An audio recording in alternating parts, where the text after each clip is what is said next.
We're back again. Got a new year, new build. This is my Audi S4. As you can tell, it's been abandoned for quite a while now. So this is my insurance scam car. I got scammed on it. And now we're gonna unscam myself and get it back on the road. So some of you are probably questioning how I got scammed. So I bought this car from a popular auction site. I paid £2,000 for it. It was classed as a non-runner. Obviously, Audis have pyro fuses when the airbags go off, and it cut all the power to the car. I rebuilt the whole car, and then I drove it for about 200 miles, and within them 200 miles, instantly, I was getting gearbox malfunctions. So I rebuilt the mechatronics unit, and that all fixed it. And then within 50 miles of doing that, the engine blew up. The bottom end completely seized. So it begs the question, did the previous person know about this and decided to crash the car to get paid out thousands of pounds from the insurance rather than selling it to spares and repairs for a fraction of the price? Nobody knows. Obviously speculation, but in my head, this is what I believe. So in this video, we're gonna get the engine out and I'm going to do a walkthrough on how to actually remove the 3-litre supercharged engines from these Audis. A lot of it crosses over to the same as the 4.2-litre S5. But yeah, popular requests. I've had quite a lot of people ask me how to actually remove these engines. So in this video, I'm going to show you a full walkthrough guide on how to remove a 3-litre T engine.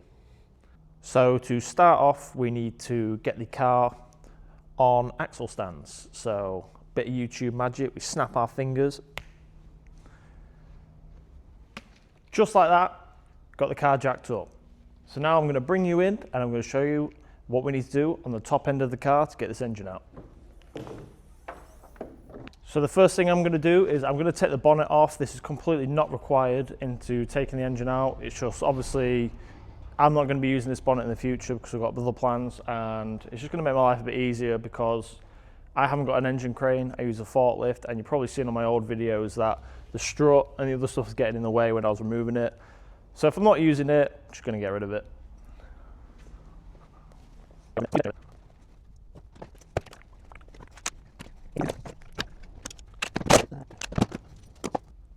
All right, much better. So we're going to start off by doing the wiring for the car.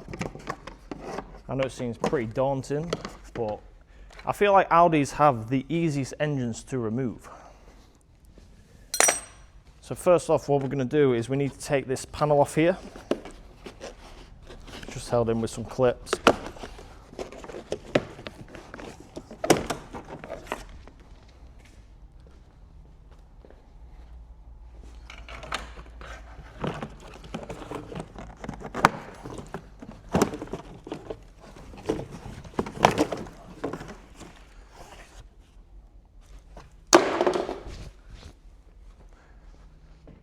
Then next up, what we need to do is we need to remove these Torx bolts that hold the ECU cover in.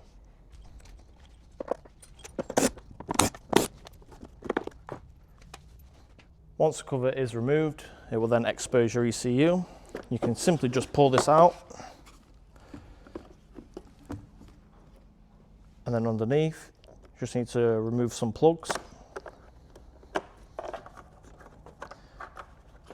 And deep down in here, you have a 10mm that you need to remove.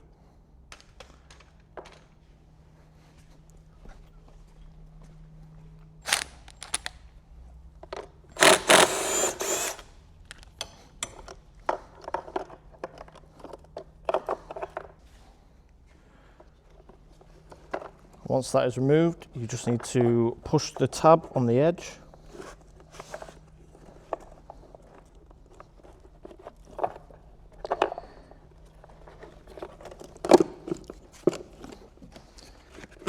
And then pull all of it out in one go. So next we're going to move into the middle area. I'm going to remove this rubber trim, which is going to make life a bit easier. And inside here, you then need to remove all these wires. You've got 10s and 13 mils.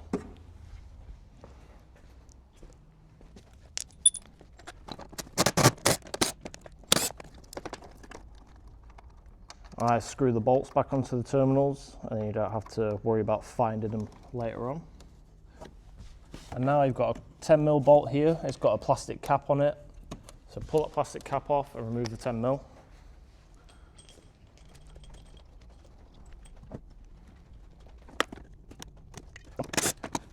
And once that's removed, this is now free and moving.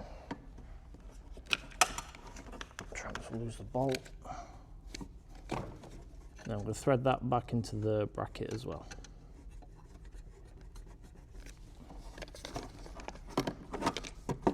And then this wire that's still connected, it runs down here.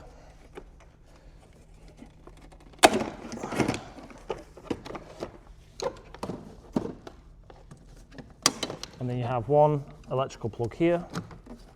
You need to release the tab.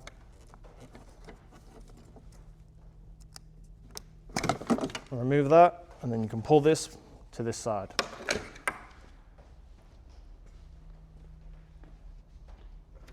Next up, we need to focus on getting the ECU to down here. So this panel here, as you can see, it's held with some 10mm.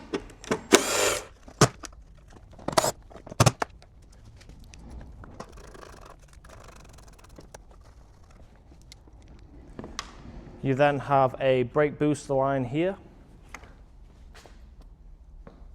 which feeds through to a hard plastic pipe on the other side. What you need to do is you need to remove that, which is easier said than done. Let me get a pry tool. So from behind, you just need to pry the plastic pipe. Just work it out gently and try not to break it. We're going to come back here, then we're going to remove this one bolt here, and then there's two further down, just there where my finger's pointing.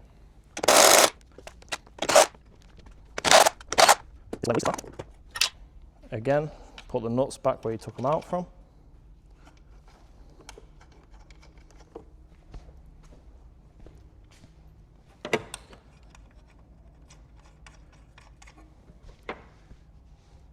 Once you've done that, this is quite free.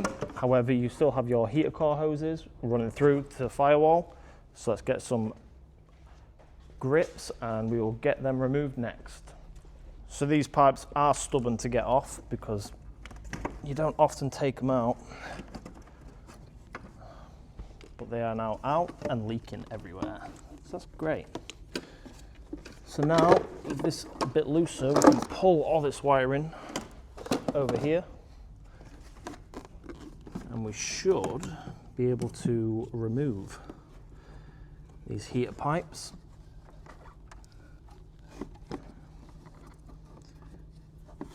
I'm going to take the hose clamps off the pipes to make it a bit easier to feed it through. So now all we're doing is we're just pushing these pipes through this trim.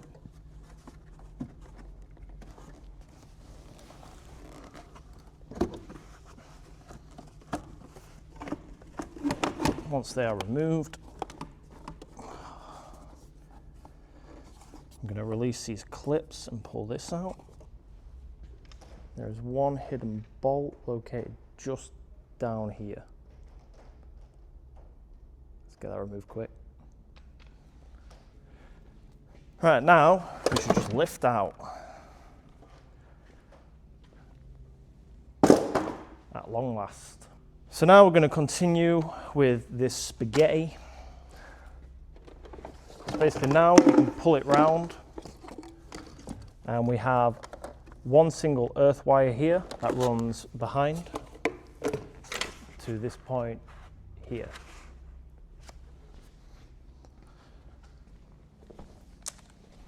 So once this earth is removed, we need to remove this from here and feed it round.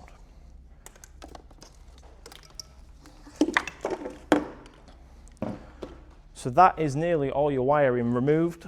Now we need a 17mm socket or spanner.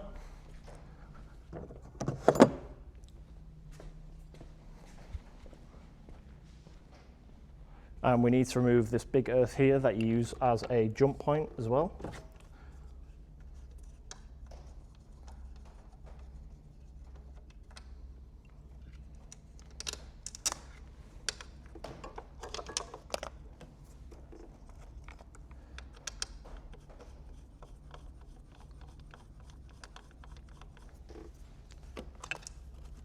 Okay, and to finish up the wiring, pretty much just need to remove these two clips, unclip it from down here, and then if you follow it down, when we follow this down, we see this here. We need to remove that, as that is another ground point. So now what I'm going to do is we need to obviously bring the engine forward, but we have this bracket here, so this wiring will not be able to come this way. So I'm going to remove the bumper to wing bracket.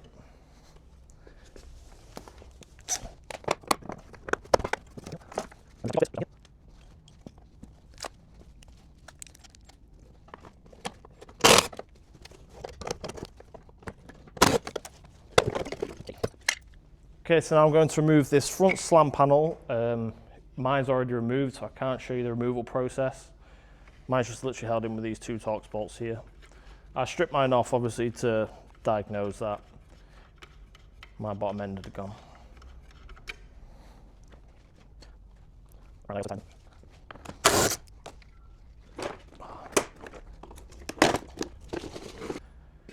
Okay, so this is what I was on about. Now the wiring can tuck round here, just like this. So that is all the wiring removed from the car. Now we're going to focus on the fuel lines, which are these two here. Just remove them quick.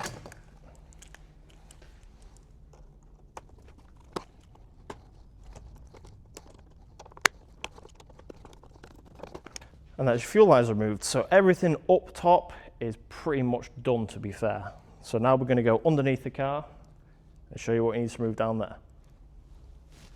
Okay, so mine doesn't have this anymore. However, there's two different types of gearboxes. So at the end of the gearbox, some have a 6-bolt M-spline fitting, and then some just have a sliding one. So if you've got the sliding one, you'll have like a metal clamp, which you just need to remove, and then that will allow the actual drive shaft to slide out, or the prop shaft.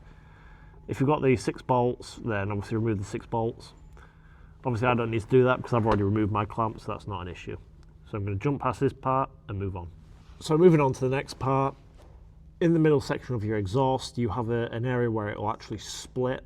This is actually a lot easier to split here rather than removing the 3 flange bolts where the flexies are, because they actually face up into the car and one of them is an absolute nightmare to get off. So what I'm going to do is I'm going to remove these clamps and then my exhaust should just slide forward.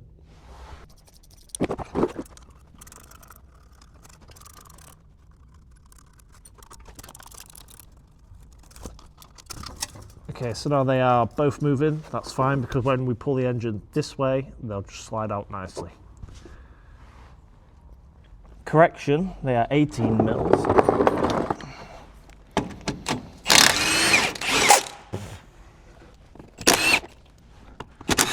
This car wasn't off-road at its time, as you can probably tell.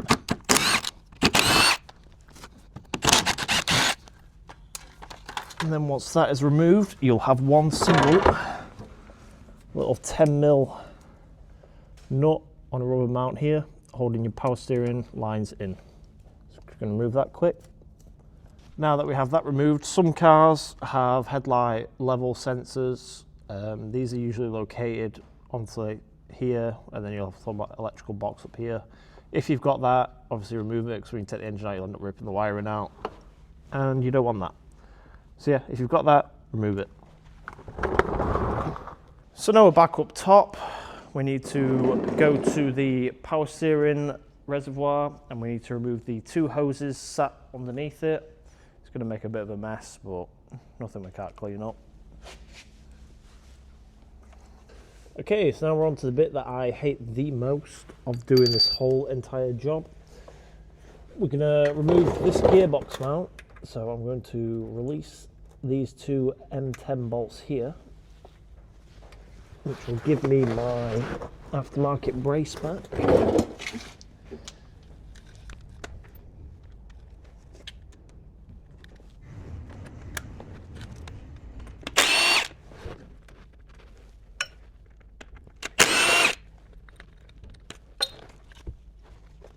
We then need to remove these 13mm bolts. There's 4 of them. Okay, so once you remove these 4, we need to then remove the 4 supporting bracket bolts.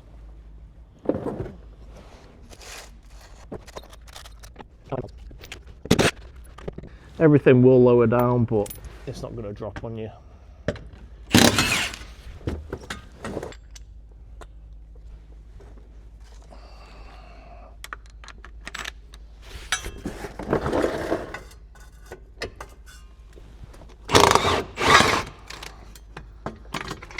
Okay, so once that brace is removed, move that out of the way. Right, I'm going to try my very best to show you. It's going to be a lot easier said than done.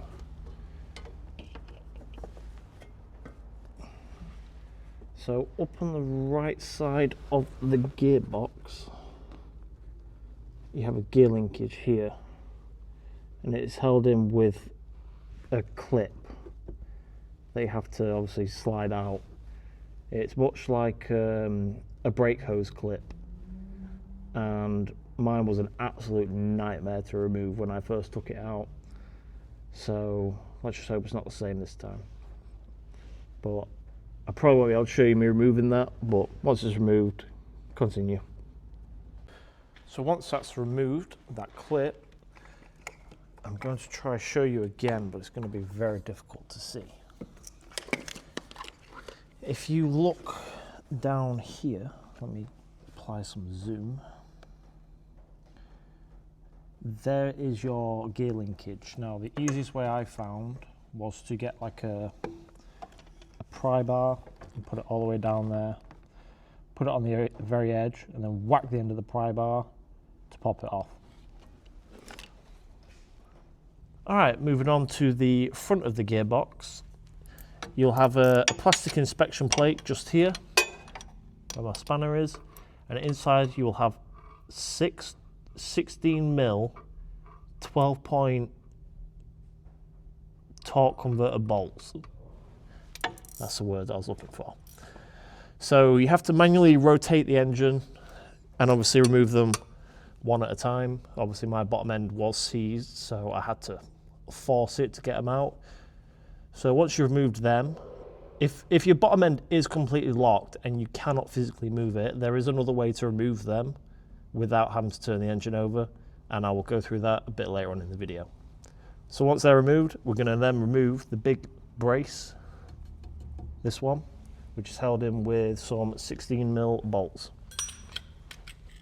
Say it is a bit more work, is you can remove the 2 top arm bolts and then just remove the caliper and then sit it all off in one side. It is quicker to do it this way, but like I say, you will have to re-bleed the brakes after. So I'm going to get that all removed.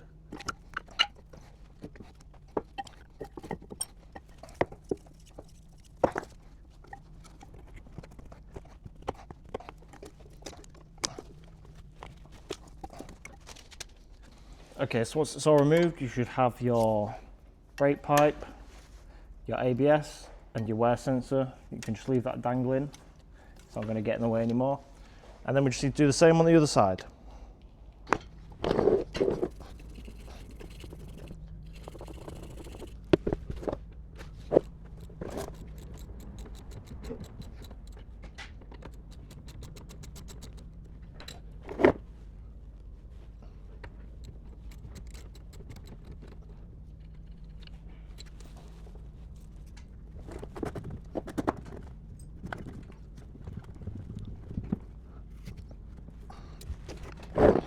So my microphone actually stopped recording here, so we have support the engine with the forklift, and we're going to remove all 8 subframe bolts holding the engine up.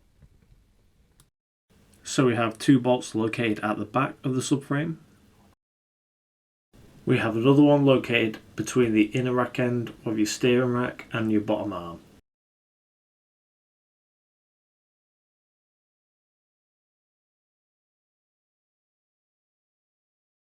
And then lastly, we have one located at the front of the subframe on your chassis leg.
Next up, on the front passenger side where the wheel arch sits, pull that back and you'll see one power steering pipe.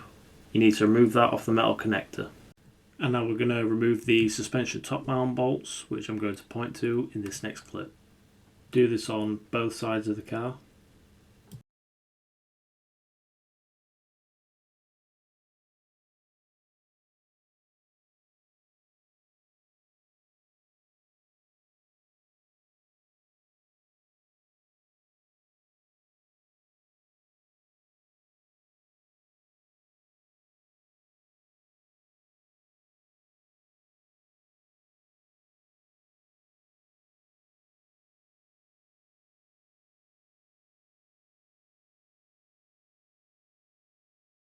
Now what we're going to do on both sides is we're going to remove the upper arms that connect from the hub assembly to the suspension top mount.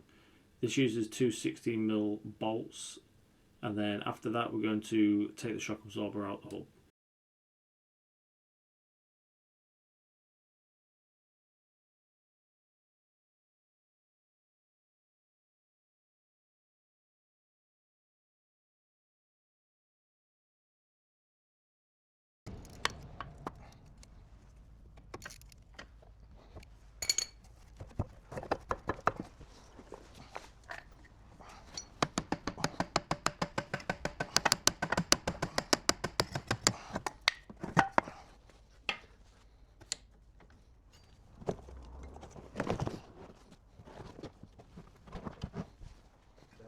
So I have lowered the engine down to get better access to one of the aircon pipes. It is a bit of a tight squeeze whilst it's in the car, so I find it a lot easier to do it this way.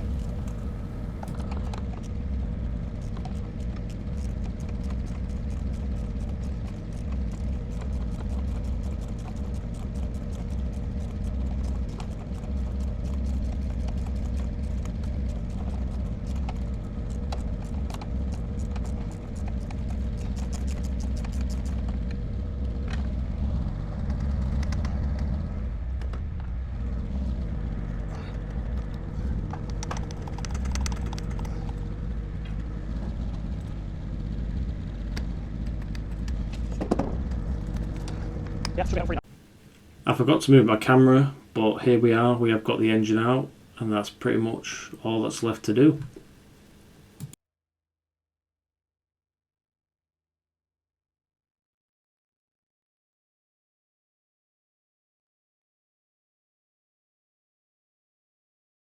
Alright, go down.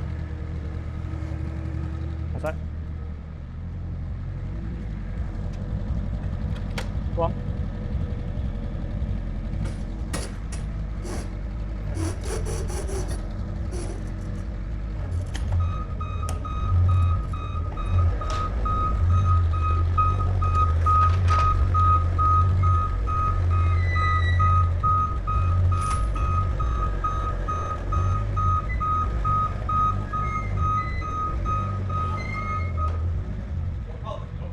Ta-da. Thanks for watching my engine removal guide. If you're still here, I appreciate you watching it all. I mean, if you're still here, then if you're watching it all, you're probably doing something that requires you to take your engine out, and if so, feel sorry for you. But this is just how I do it. Obviously, everyone has their own ways to do it, but I feel like this is the quickest way to just remove everything in a oneer, you know. So now I have access to do absolutely everything. Next episode, I'm going to start getting the bay ready for paint, and then as you can see, we have some wild ideas going on with a wide body and also some other bits and pieces. But yeah, like, comment, subscribe, and I'll see you in the next one.